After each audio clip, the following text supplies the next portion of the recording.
Mark cherished his vibrant garden, a colorful oasis in a bland neighborhood. But one morning, an HOA letter demanded $10,000 for unauthorized flowers. Karen Matthews, the power-hungry HOA president, dismissed his protests with a smirk. "Pay up or else," she warned, confident in her authority. What Karen didn't know was that Mark had uncovered a secret, proof of her corruption. Her reign of intimidation was about to crumble. She had underestimated the wrong neighbor, and the consequences would shock everyone. But let's start at the beginning. It was one of those mornings where everything seemed to fall perfectly into place. The sun rose over Maple Lane, casting a warm, golden glow on the rows of neatly kept homes. Mark Robinson, a 38-year-old software engineer, stood at the window of his kitchen, sipping coffee from his favorite blue mug. The aroma of freshly brewed coffee mingled with the faint scent of Sarah's cinnamon scones baking in the oven. The Robinsons' white brick home, adorned with navy shutters and surrounded by vibrant flowers, stood as a beacon of calm and order in the neighborhood. Mark smiled to himself, watching his two young sons, Ben and Lucas, chase each other around the backyard, their laughter filling the air. Sarah, his wife, was seated at the dining table, flipping through a gardening magazine, her face lighting up every now and then as she found inspiration for her next project. The tranquility was shattered the moment Mark stepped outside to retrieve the morning paper. A bright yellow envelope was taped to the mailbox, its bold black letters reading, "Urgent, HOA notice." Mark frowned. HOA notices usually meant reminders about upcoming meetings or events, not something that warranted such dramatic packaging. He peeled the envelope off the mailbox and opened it, skimming the contents. "Unauthorized landscaping changes. $10,000 fine?" Mark read aloud, his voice rising in disbelief. Sarah appeared at the door, her apron dusted with flour. "What's wrong?" she asked, concern etched on her face. Mark handed her the letter, shaking his head. "They're saying our flowers are a violation. $10,000, Sarah, for flowers." Sarah's eyes widened as she scanned the notice. "This has to be a mistake. We've had those flowers for years. They're not even new, just hydrangeas and roses." Mark's stomach churned as he saw the signature at the bottom of the letter. Karen Mitchell, HOA president. Of course it was Karen. Everyone in the neighborhood knew Karen, her sharp blonde bob, her ever-present clipboard, and her obsession with enforcing the HOA rules. Karen, in her perfectly tailored suits and with her air of superiority, had been the bane of many residents' lives. Fines for minor infractions, condescending lectures at meetings. She had turned her position into a platform for control. Mark let out a deep sigh, crumpling the letter in his hand. "She's pushing her luck this time. We've never broken any rules. This is just her flexing her power, hoping we'll roll over and pay." Sarah placed a comforting hand on his shoulder. "What are we going to do?" Mark's jaw tightened, his usual calm replaced with quiet determination. "We fight it. I'm not paying a dime until they show me exactly what rule we supposedly broke." The rest of the day was a blur of frustration and disbelief. Mark spent hours combing through the HOA guidelines, a thick binder filled with convoluted language and vague rules. Nowhere did it mention anything about flowers requiring pre-approval or carrying such hefty fines. By evening, the initial shock had transformed into a simmering anger. At dinner, the Robinsons sat around the table, the air heavy with tension. Even Ben and Lucas seemed to pick up on their parents' unease, quietly eating their spaghetti instead of their usual chatter. Mark broke the silence. "This isn't just about us," he said, his voice steady. "If Karen's doing this to us, she's probably doing it to others. She's abusing her power and it needs to stop." Sarah nodded. "Then we'll stop her. Together." That night, as the house grew quiet, Mark sat in his study, poring over HOA notices and documents. He couldn't shake the feeling that this fine was part of something bigger, a pattern of control Karen had established over the neighborhood. His mind raced with questions. Why now? Why him? And how many others had been victims of her overreach but stayed silent out of fear? The next morning, Mark decided to confront Karen directly. The HOA meeting was scheduled for later that evening, and he planned to raise the issue publicly. He knew it wouldn't be easy. Karen was known for shutting down dissent with a smile and a dismissive wave of her hand, but he refused to back down. When the time came, Mark entered the community center with a mix of nerves and resolve. The room buzzed with quiet conversations as neighbors filled the chairs, their faces a mixture of curiosity and unease. At the head of the room sat Karen, her sharp gray suit perfectly pressed, her clipboard resting on the table in front of her. She greeted Mark with a tight-lipped smile as he approached the podium. "Mr. Robinson," Karen began, her tone overly polite. "How can we assist you tonight?" Mark held up the yellow notice. "You can start by explaining this," he said, his voice steady but firm. "A $10,000 fine for flowers? There's no rule in the guidelines about that. So, what exactly did I do wrong?" Karen's smile didn't falter, but there was a flicker of irritation in her eyes. "Mr. Robinson, the rules are very clear. Any modifications to your property require prior approval from the HOA board. Your flowers were added without authorization, and as such, you're in violation." Mark frowned, his grip tightening on the notice. "These flowers have been in my yard for years. Are you seriously trying to tell me they're a problem now?" Karen leaned forward slightly, folding her hands on the table. "Mr. Robinson, the rules exist for a reason.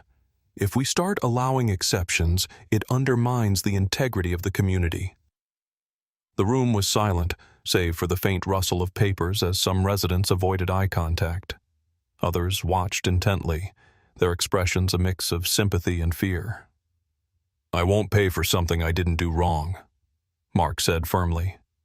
"And I think it's time we all take a closer look at how these rules are being enforced." Karen's smile faltered, replaced by a cold glare. "You're welcome to file an appeal," she said curtly. "But I warn you, Mr. Robinson, challenging the HOA often leads to complications." As the meeting adjourned, several neighbors approached Mark quietly, sharing their own stories of unjust fines and Karen's heavy-handed tactics. Linda, the retired teacher, whispered, "She fined me $500 for having a wreath on my door. Said it didn't match the HOA's aesthetic." Another neighbor, James, added, "She made me tear down my kid's treehouse. Said it wasn't structurally sound, but she never even inspected it." Mark felt a surge of anger and solidarity. It wasn't just him. Karen had turned the HOA into a tool of intimidation, and the neighborhood was paying the price. That night, as Mark sat at his desk, surrounded by a growing stack of documents and testimonies, Sarah brought him a cup of tea and sat beside him. "You're really doing this, aren't you?" she asked softly. Mark looked up, his eyes filled with determination. "Someone has to. This isn't just about flowers. It's about standing up to a bully." Sarah smiled, placing a hand on his. "Then you've got my full support. Let's show her she picked the wrong family." As Mark returned to his research, he felt a newfound sense of purpose. Karen had underestimated him, and she was about to learn just how determined he could be. Mark woke up the next morning with a sense of purpose. The yellow notice still sat on the kitchen counter, a glaring reminder of the battle ahead. Sarah handed him a cup of coffee as he sat down at the table, his laptop open to the HOA's official guidelines. The morning sunlight streamed through the window, catching on the neat rows of hydrangeas in the front yard, the so-called violation. As the house buzzed with the usual morning chaos of Ben and Lucas getting ready for school, Mark's focus remained unwavering. Line by line, he combed through the HOA bylaws, highlighting sections that seemed intentionally vague. His frustration grew as he realized how much power the guidelines gave to the HOA board, particularly the president, to interpret the rules however they saw fit. by mid-morning, Mark had enough questions to know this wasn't a simple misunderstanding. He closed his laptop and grabbed his car keys. His first stop was Linda's house, the retired teacher who had confided in him after the HOA meeting. Linda welcomed him in, her cozy living room filled with sunlight and the scent of lavender. "I'm glad you stopped by," she said, motioning for Mark to sit. "I've kept every notice Karen's ever sent me. I didn't know what else to do with them." Mark sifted through the stack of letters Linda handed him, his jaw tightening with each one. Fines for minor infractions, vague warnings, and even a threat to place a lien on her home. "She's targeting people who won't fight back," Mark said, shaking his head. Linda nodded. "Most of us are too scared to say anything. She knows how to make people feel powerless." Mark left Linda's house with a folder of documents and a renewed sense of determination. Over the next few days, he visited other neighbors, piecing together a pattern of Karen's behavior. One family had been fined for a garden gnome, another for having a basketball hoop visible from the street. Each story painted the same picture: Karen wielding the HOA rules like a weapon to control the neighborhood. Mark's next step was to gather official HOA financial records. He filed a formal request through the HOA's website, citing the bylaws that required transparency for all members. Unsurprisingly, his request was denied with a curt email from Karen herself. "Mr. Robinson, your request for financial records has been denied due to insufficient cause.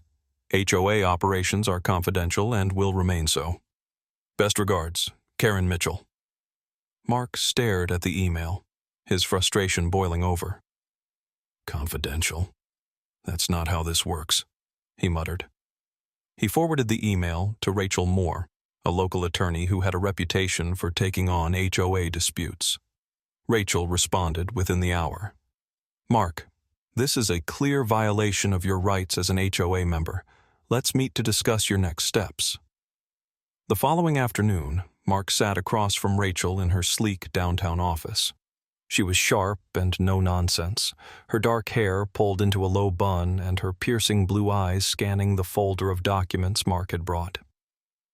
"This isn't just mismanagement," Rachel said, tapping a finger on one of Karen's emails. "This is systemic abuse of power, and if we can prove she's misusing HOA funds, we have a solid case." Mark nodded. "She's hiding something. I can feel it. But how do we prove it if she won't release the records?" Rachel leaned back in her chair, a small smile playing at her lips. "Leave that to me." Over the next week, Rachel and Mark worked tirelessly to build their case. Rachel filed a legal demand for the financial records, citing state laws that required HOA transparency. Meanwhile, Mark continued gathering testimonies from neighbors and documenting every interaction with Karen. The turning point came when Rachel received the records. Late one evening, Mark sat in Rachel's office as she flipped through the spreadsheets and invoices. Her expression grew darker with every page. "Here it is," Rachel said, pointing to a line item labeled Community Beautification Fund. The fund, which had collected thousands of dollars in dues, was suspiciously vague in its expenses. But one invoice stood out, a $15,000 payment to a landscaping company that had worked exclusively on Karen's property. Mark stared at the document in disbelief. She used HOA money to upgrade her own yard? Rachel nodded. "And that's just the start. Look at this, another $5,000 for a contractor to repair her driveway listed as road maintenance." Mark felt a mix of anger and triumph. Karen's web of lies was unraveling, and now they had proof. The next morning, Mark called an emergency neighborhood meeting. Word spread quickly, and by evening, the community center was packed with residents. Karen sat at the head of the table, her usual smug demeanor intact. But Mark could see the flicker of unease in her eyes as she watched the crowd grow. When Mark stood to speak, the room fell silent. He held up the financial records, his voice steady but filled with resolve. "For years, Karen Mitchell has been abusing her position as HOA president. She's been fining residents unfairly, fabricating violations, and using HOA funds for personal gain. And here's the proof. Karen's face turned red as Mark handed out copies of the records to the residents. Gasps and murmurs filled the room as they read the invoices. One by one, neighbors began to speak up, sharing their own experiences with Karen's overreach. Karen tried to regain control, slamming her gavel on the table. "This meeting is out of order!" she shouted. But it was too late. The tide had turned, and Mark knew there was no going back. "This isn't your HOA, Karen," he said firmly. "It's ours, and we're taking it back." As the meeting ended, neighbors approached Mark, thanking him for standing up to Karen. Linda hugged him tightly, tears in her eyes. "You've given us hope," she said. Mark smiled, feeling a sense of unity he hadn't experienced in years, but he knew the fight wasn't over yet. The next step was taking Karen to court, and this time she wouldn't be able to hide behind her clipboard. Mark's victory at the neighborhood meeting was just the beginning. Karen wasn't about to go down without a fight. The very next morning, Mark stepped outside to find a bright red violation notice taped to his mailbox. "Unauthorized meetings. Fine. $2,000. It read in bold letters. Mark's hands clenched around the paper as he read it. "She's desperate," he muttered under his breath. Sarah, standing behind him in her robe, frowned. "She's trying to intimidate you," she said. "But it won't work, right?" Mark nodded. "Not a chance." The notice was just the start. Over the next few days, neighbors who had spoken out against Karen began receiving similar fines for everything from lawn decor to driveway chalk drawings. The sense of community that had united them at the meeting was quickly being tested as Karen tightened her grip on the neighborhood. "She's targeting all of us," Linda said during a hastily arranged gathering at Mark's home. The group of neighbors looked exhausted but determined. "We have to stick together," Mark urged. "This is exactly what she wants, for us to turn on each other, but we have the truth on our side." As Mark rallied the neighborhood, Karen escalated her campaign.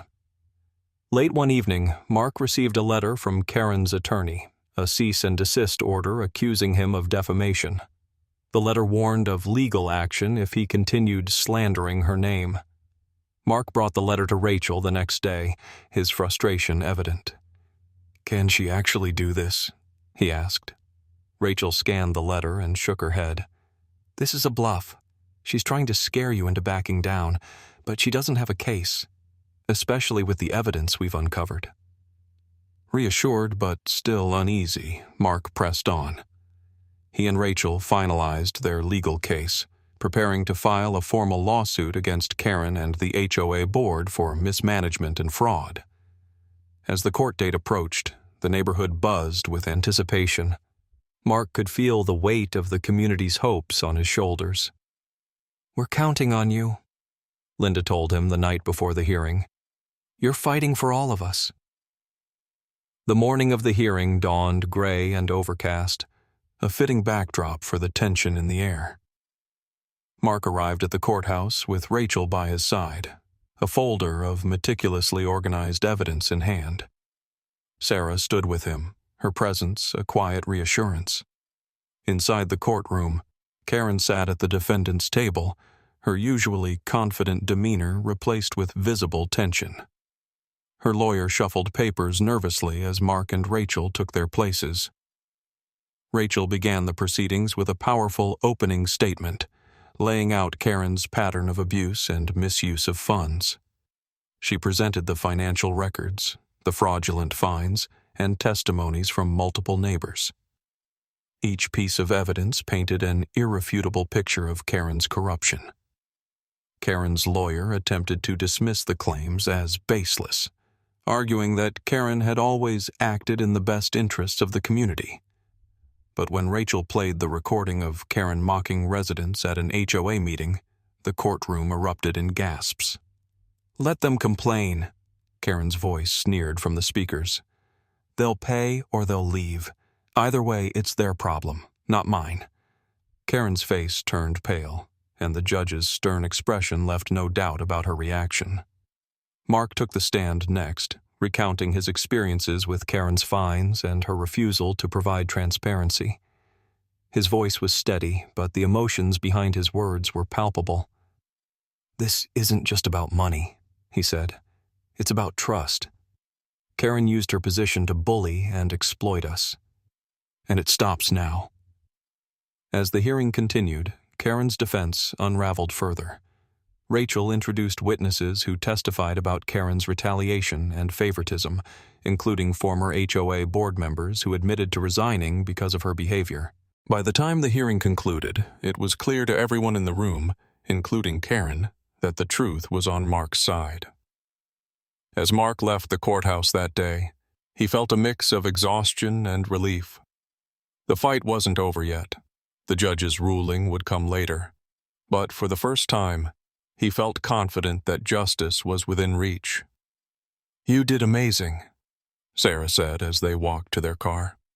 Mark smiled faintly, his thoughts already turning to the future. Whatever happened next, he knew he wouldn't face it alone. The day of the judge's ruling arrived, and the courtroom was packed with Mark's neighbors. The air buzzed with nervous energy and anticipation. Mark sat with Sarah and Rachel at the plaintiff's table, his resolve unwavering. Across the room, Karen fidgeted uncomfortably, her usual smugness replaced with a pale, strained expression. Dressed in a charcoal gray blazer, she stared down at her documents, avoiding eye contact with the crowd. The judge, an imposing woman with a calm but firm demeanor, entered the room, commanding silence. "This court has reviewed the evidence and testimony provided over the past weeks. The findings are clear," she began, her voice steady. Rachel stood confidently, her meticulous preparation shining through. The financial records, fraudulent fines, and testimonies from neighbors painted an irrefutable case against Karen. The recording of Karen dismissing residents' concerns had been the final nail in her defense. "The court finds Karen Matthews guilty of mismanagement of HOA funds, issuing fraudulent fines, and retaliatory actions against residents," the judge announced. Gasps rippled through the room, followed by murmurs of approval. Karen's face turned ashen, and she visibly sank in her seat. The judge continued, outlining the consequences. Karen was permanently removed from her position as HOA president, barred from holding any leadership role within any HOA. Additionally, the court ordered the HOA to refund $250,000 in unjust fines and impose new transparency measures. Karen herself was fined for her fraudulent actions and ordered to pay restitution for misusing HOA resources. The courtroom erupted in applause as the verdict was delivered. Mark felt a wave of relief and triumph wash over him as neighbors cheered and thanked him. Sarah hugged him tightly, her voice trembling with pride. "You did it, Mark. You fought for all of us." As they left the courthouse, neighbors surrounded Mark, expressing their gratitude. Linda hugged him, tears streaming down her face. "We finally have our community back," she said. In the following weeks, the neighborhood transformed. A new HOA board was elected, promising transparency and fairness. The fabricated fines were rescinded, and residents felt a renewed sense of unity. Karen's reputation was in tatters, and she quietly moved away, unable to face the community she had wronged. One evening, Mark stood in his backyard, watching Sarah plant new flowers in their garden. The air was warm, the sky a soft pink as the sun set. Their children laughed nearby, playing without a care in the world. "This is what we were fighting for," Mark said quietly, a smile spreading across his face. Sarah looked up and nodded. "It was worth it," she replied. For Mark, the battle had been exhausting, but the victory was sweeter than he could have imagined. Justice had prevailed, and the community was stronger for it. Mark knew one thing for certain: standing up for what was right was never the easy path, but it was always the one worth taking.